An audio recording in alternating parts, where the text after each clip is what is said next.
Hello, all you Nates from Meebs.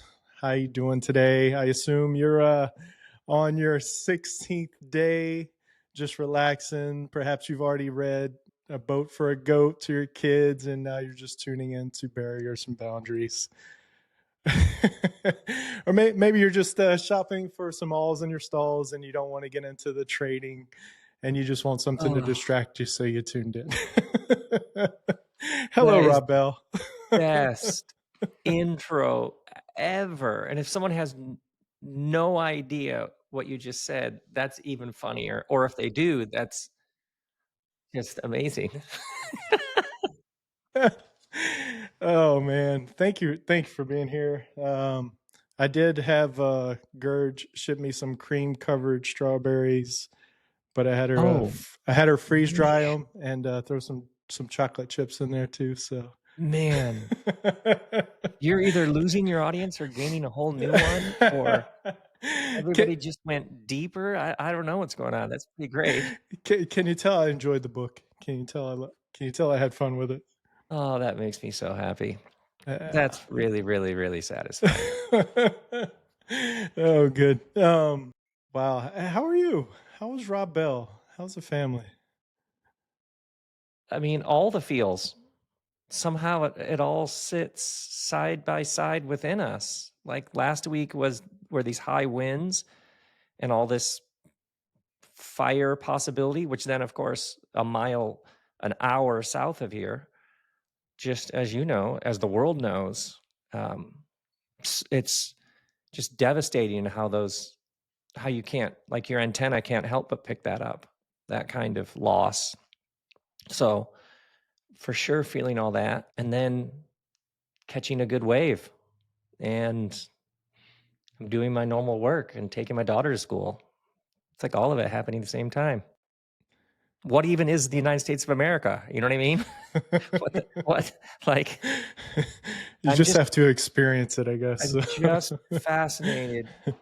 There's this great new documentary about Brian Eno, who musician who becomes a producer. He kind of, in many ways, people credit him with like pioneering what we know as ambient music, but he's just for so many years been following something so interesting. There's this new documentary about him, and at the end, because he's obviously a very, very bright man, but he has this great line about, yeah, actually, we're humans and we have these intense feelings. And perhaps that's art, just Mm. giving expression to all these feelings. Because, like, the documentary is about how he has been exploring for what, 50 years, sound, visual art, uh, the very nature of the human experience. But then at the end, he just gives this, yeah, we're just having these feelings. You know what I mean? Like, we're just having these feelings. Sounds like surfing. Doesn't it? It's like the sort of, yeah. So anyway, we're feeling it all. Nice. Are you ever challenged to consider the 2 days in Ojai versus 2 days of surfing, and just imagine if folks just figure it out on the waves? Oh, I did. I actually did used to do it where on the second day at lunch we would all go surfing. You need the right break that there's actually consistently the right kind of waves. I might at some point do something like that. Yeah, that's a good point. It's a good idea, actually. I probably should note that down. Do something around just, yeah, no, we'll just surf and then talk about what happened. It's a good meditation. A lot of time on the water. Sometimes you Oh, just want to be on the water, and it does. It just does. I got a board right there in my studio space here. Boards in my garage. Wetsuit right now in my car because who knows? You know, we got to have everything just ready to go. kind of touching on the book a little bit more. There were so many little facets of the book that I was just enthralled by. One of them was, I imagine you're going to put a pull-up contest into the 2 days of Ojai. I I loved when that scene. What really became interesting to me, because it only works for me to tell a story like that.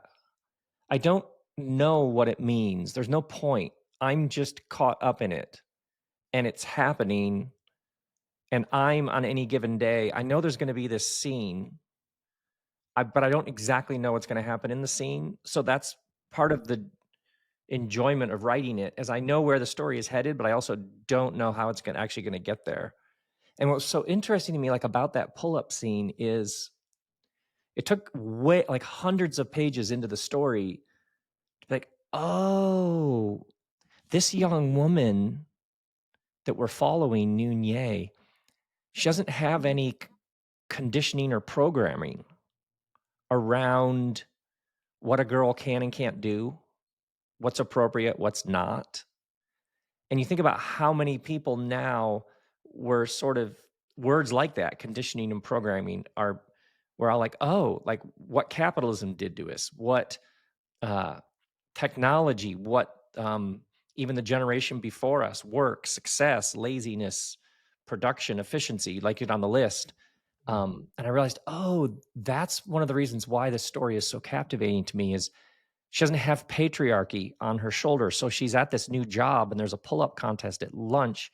She has no idea that that's not something that the women would enter.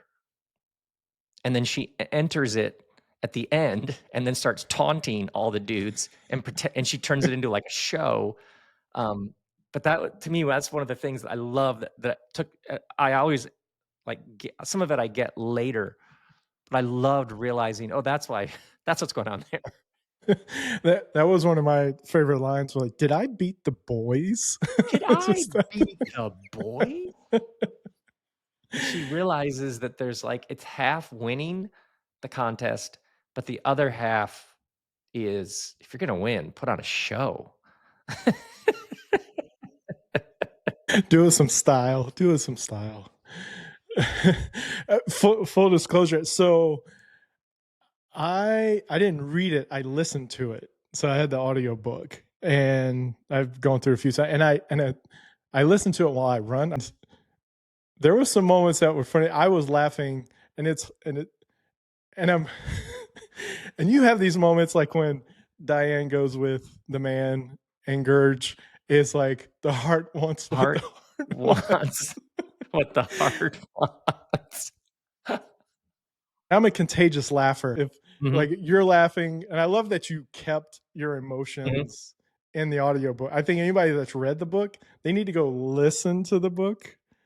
I feel like that's a different experience because I did that with the first book. I listened to it and then I read it, and I love the different experience it was just hearing you laugh and cry. It was fascinating because when I first started writing book 1, I had this very strong sense you're not writing a novel.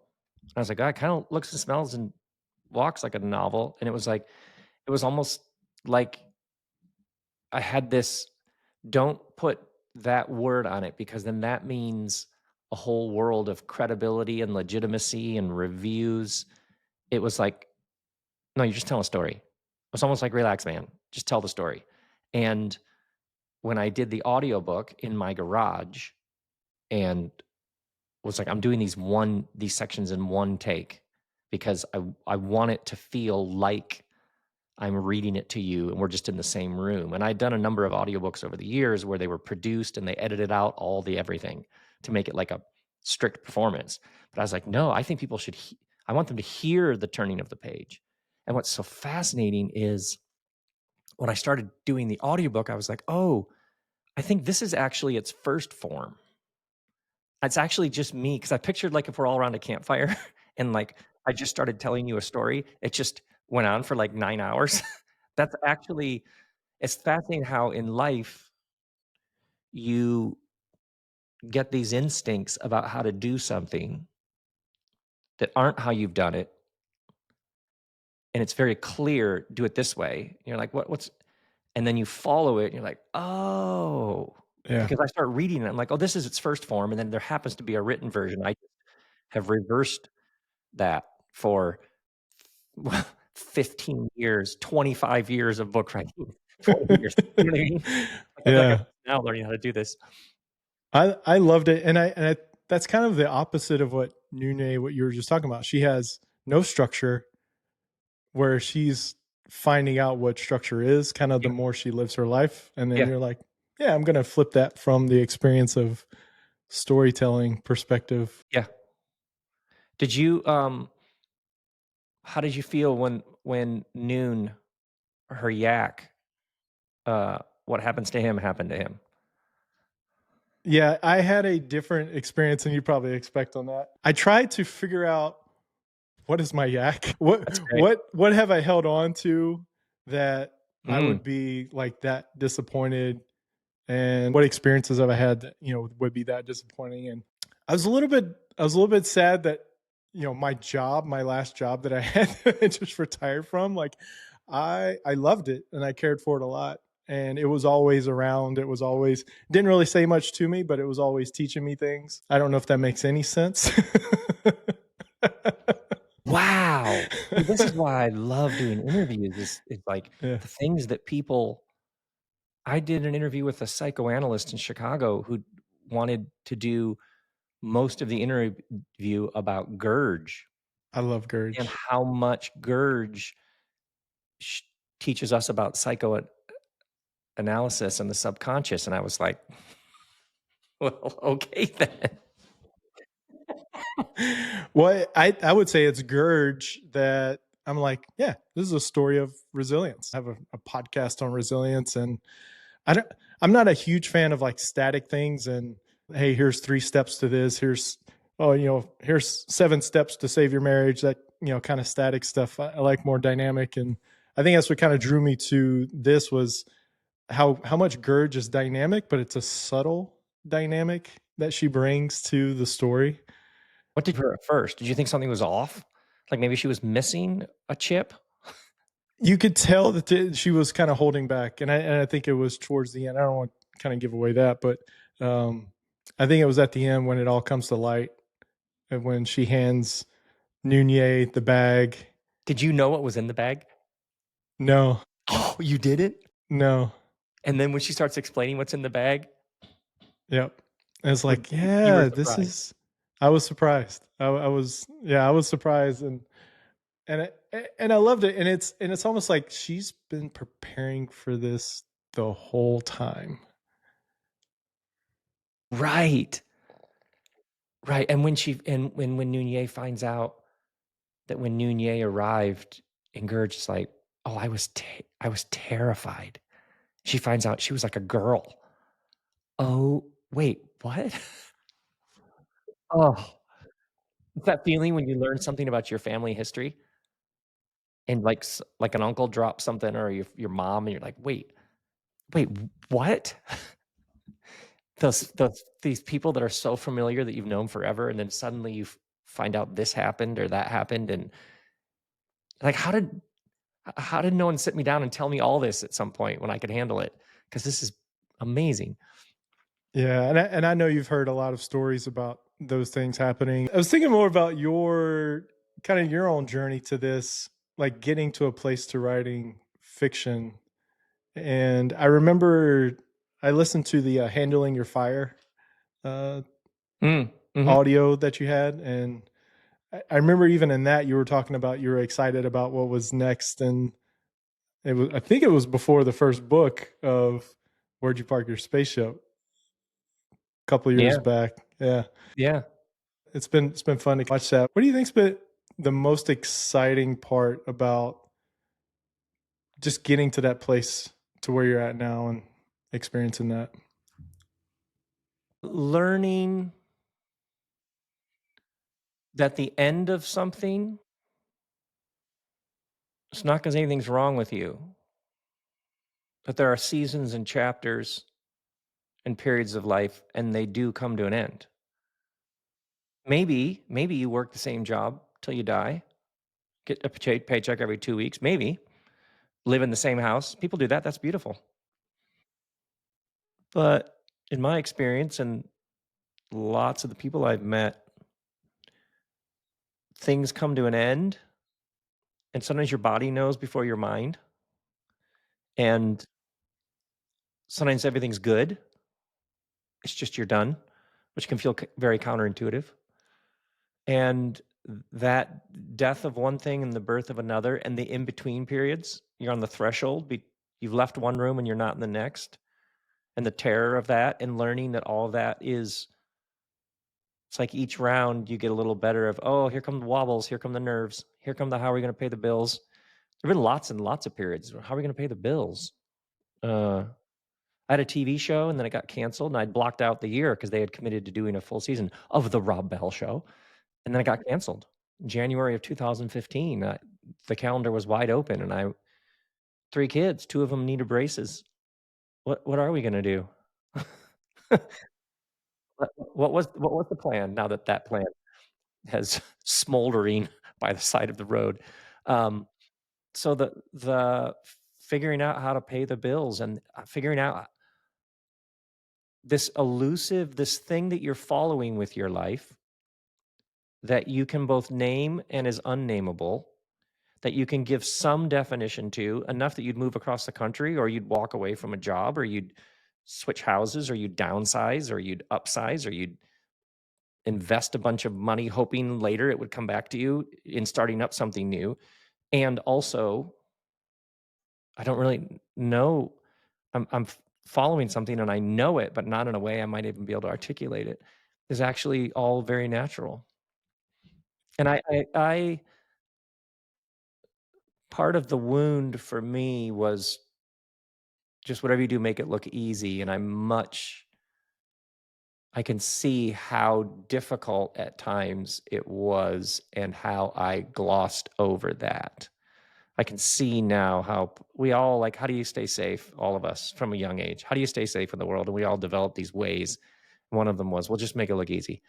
Don't let, don't ever be like, no, this is actually super disorienting. And I'm kind of like the this, the avoid, the what's the point of any of this? That's all been a part of it. And that's actually a healthy, it's almost you could say necessary part of it all is seasons where you're like, yeah, I have no idea what's going on. It's like clears the mind out of thinking this is ultimately a mind game. Yeah. Like vulnerability. Absolutely. And it's interesting. I just started this Patreon and I decided to write a book and read it to people as I'm writing it on Patreon.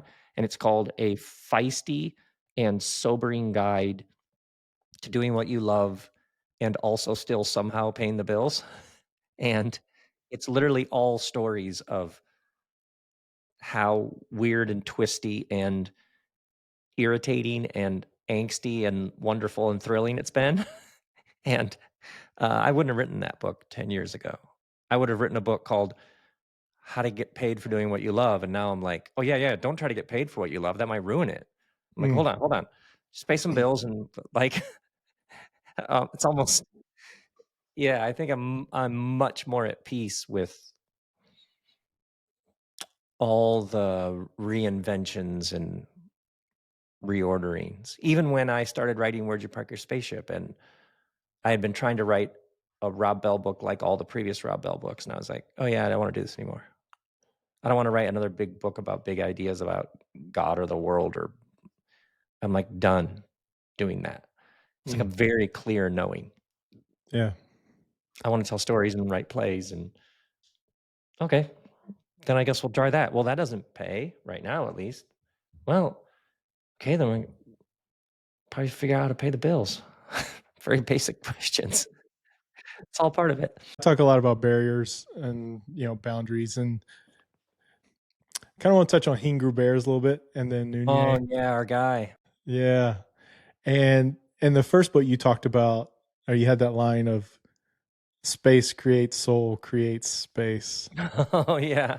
Yeah, and just that journey. It sounds like that's the journey that you just talked about, and then for you, and then it kind of happened for Hingu Bears as That's you. when he's staking. They're building a new circle and he's staking, right? And he's like learning about how things are arranged physically and how that speaks to him. He's like basically learning the heart and soul of architecture. Spaces work on you. Some spaces kill you and some spaces like fill you with life. That's when she Oh, like, and she would stare, that his supervisor would like just stare for a while. trying to figure out where to put the library in the town, in the center, Yeah. essentially. Yeah. I was curious your thoughts on that in the sense of what other design or space that you've seen people establish for themselves that in a sense kind of create their own barrier or the opposite Yeah, yeah. effect kind of free them up. Oh, massive barrier. I'm busy. Oh, me too. I'm busy too. Oh, we're busy. Oh, with the kids. We're so busy. Oh, I know. Crazy busy. Oh, this time of year.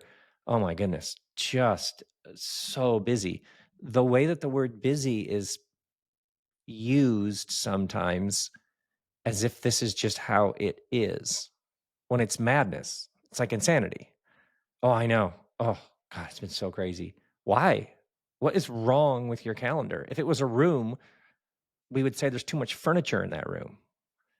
So the architecture of time and space, like when you look at a week and you look at the calendar and what's planned and what isn't, what spaces are already filled in and what spaces are wide open, that's an arc that has an architectural element.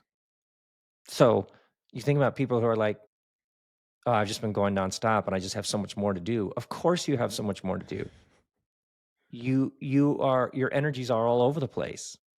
There's this great line in the Tao Te Ching, this 2,500-year-old Chinese text. It says, "The master," and a master is somebody just in harmony with reality. It says, "The master, she doesn't do anything, therefore she leaves nothing undone," which means she doesn't come into a situation with a whole list of expectations and assumptions and need for control. She's just present to what is. And then if something does arise that is asking for you to take action, then you take action with it. So it doesn't look like she does much, but she ends up getting way more done than everybody else. Like if you want to clear out your inbox, go on a walk for an hour Mhm. or read through the emails, go on a walk for an hour and come back and notice how much more quickly you have a sense of what to do with each of those emails. That's a so I had a researcher, a neuroscience researcher on about a month ago, 2 months ago, and she was talking about that very thing, like ideas that happen when you're Yes. kind of free from the actual trying to force it or Yes. trying to Yes. be in the moment. If you think about your energies are divided among these 11 things. Imagine if your energies were divided the same amount of energy among three things. Those three things would most likely have infinitely more resonance, power, life, vitality in them. They would obliterate those 11 things. And in the end, those three things would probably last, would probably create more things in the world, would endure and be resilient in ways that these scattered things, you're late to that and rush to that and sort of pulled that one off at the last minute. Yeah, of course it dilutes everything. Yeah. Giving energy to the presence and just being in that moment. Um, I think I learned that in Hawaii because aloha. One of the things that someone told me, I was talking to a friend that lives in Hawaii, and he was telling me like aloha is not hello goodbye. It's like I give you my presence. And Oh, that's so good. so when they say like aloha, it's not just hey, what's up? It's hey, I'm giving you my presence, and I think that's why I like that so much because it's No, that's grounding. great. Yeah, it's very grounding type of Yeah, yeah, yeah. mentality. Speaking of being present, you can only be here. You're only here. I heard that theme. I mean, it was in this book as well. It just there was. I felt like that was a common theme of just focusing on being present.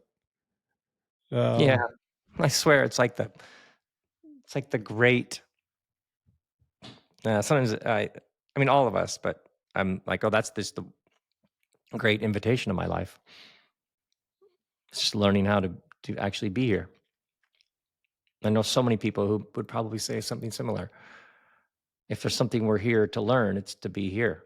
what are some of the challenges to being here? Well, you think about worry, that's when the mind is up ahead in the road. Regret, when the mind is back. So, is there anything that's asking for me to clean it up? in regards to the past. Okay, well, who would that be? What would I do? Is there anything up ahead that's causing me great stuff? Can I deal with any of that now? Nope. Okay. So, in some senses, it's the invitation to move from scarcity to abundance. And abundance doesn't mean stockpiling. Abundance means I'll have what I need when I need it. Maybe not 10 minutes earlier. That's okay. That's Yeah. okay. So, these sessions I do here in Ojai where people come and they bring their question, people given some space and like, and they sit across from me and they ask their question, and I start asking them questions about their question. What happens over and over again is we watch a person become more and more present, and we learn that everybody actually has everything they need right now, and they have everything they need for whatever the next step is. And people actually have a deep, profound knowing. People know when they're done.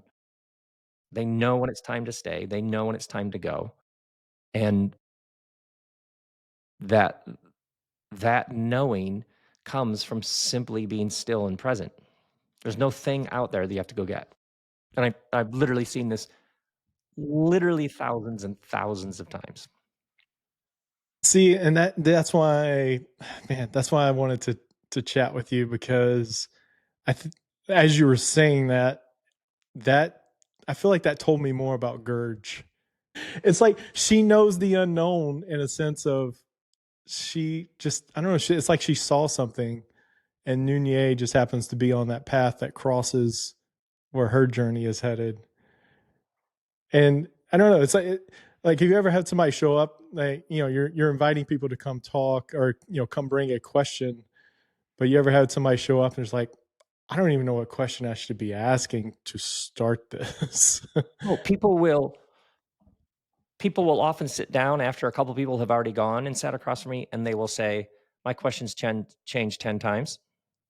Sometimes people will come with no question, and by the second day, they start to get a sense of what the question is. Sometimes, oh yeah, and sometimes people realize my question. I actually don't. I'm actually fine.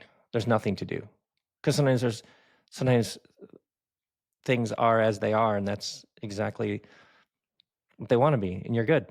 Mm, It's even literally, is it okay that I? Any question with, is it okay that I?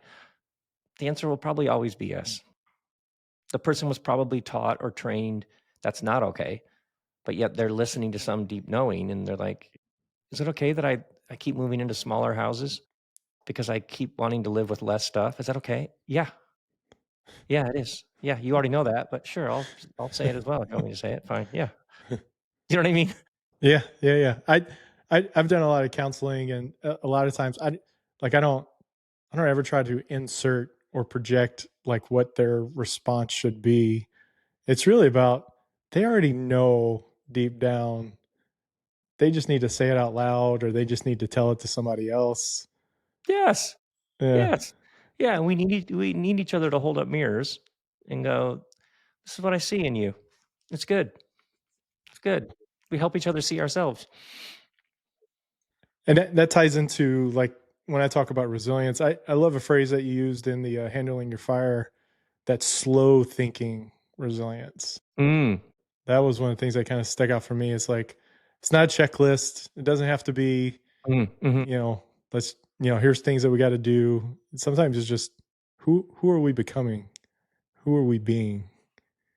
Well, it's like this rhythm of, "All right, take out the recycling, rake the backyard, dog needs to be walked. What's that package on the front steps? Probably should deal with that."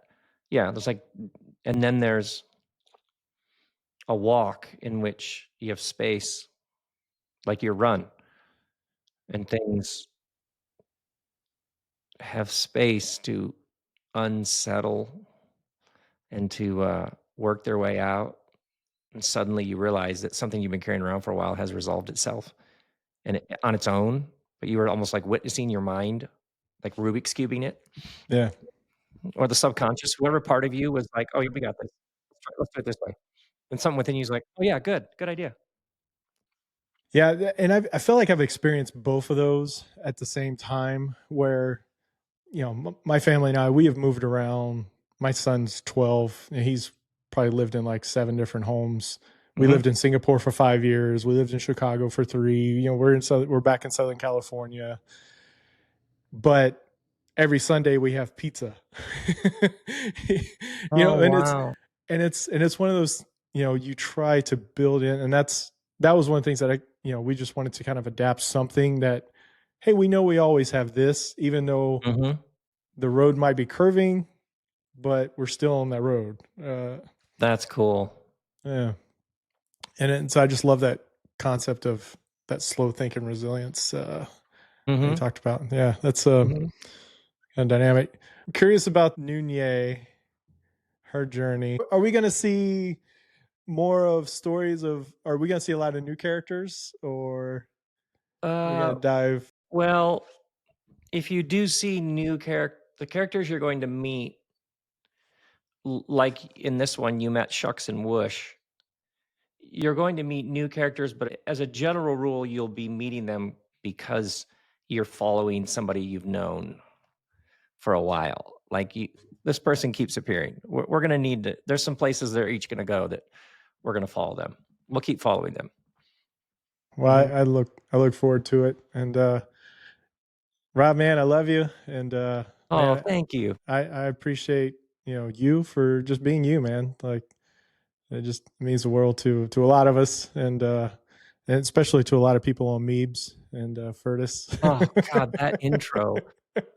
I love it. I love it. And to get caught up in the story and be following it and have it move me and surprise me and make me laugh and make me cry, etc. And then to talk to you months later and it's just really, really rewarding. Mm. And to have you find all the weirdness of it thoroughly delightful. No, it was very enjoyable, and I know you've had a lot of conversations about it, and I definitely wanted to throw in a little different twist at the. Loved it. Love it. Love it. Love it.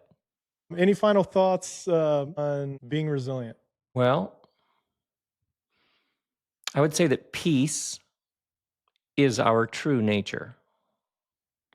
So the kind of peace that actually creates resilience that you can get through and not just get through anything, but see it as an unfolding story. That Mm. kind of peace isn't something somewhere else. It's your true nature. We probably just picked up some story or idea or thought that we're punching ourselves in the face with. So, for a lot of people, peace, joy, meaning, significance, purpose are all things I don't have, I need to go get.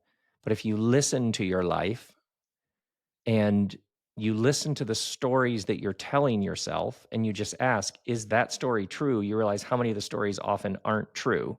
I'm a failure. Is that true? Oh, all right. I just made up a thing and then decided I am it. Okay, well, then unmake it up.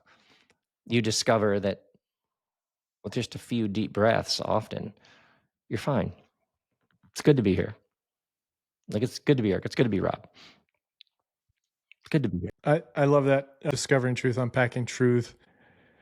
I like to use the analogy of, let's say it's 4:30 on a Friday, and you got to drive to LAX.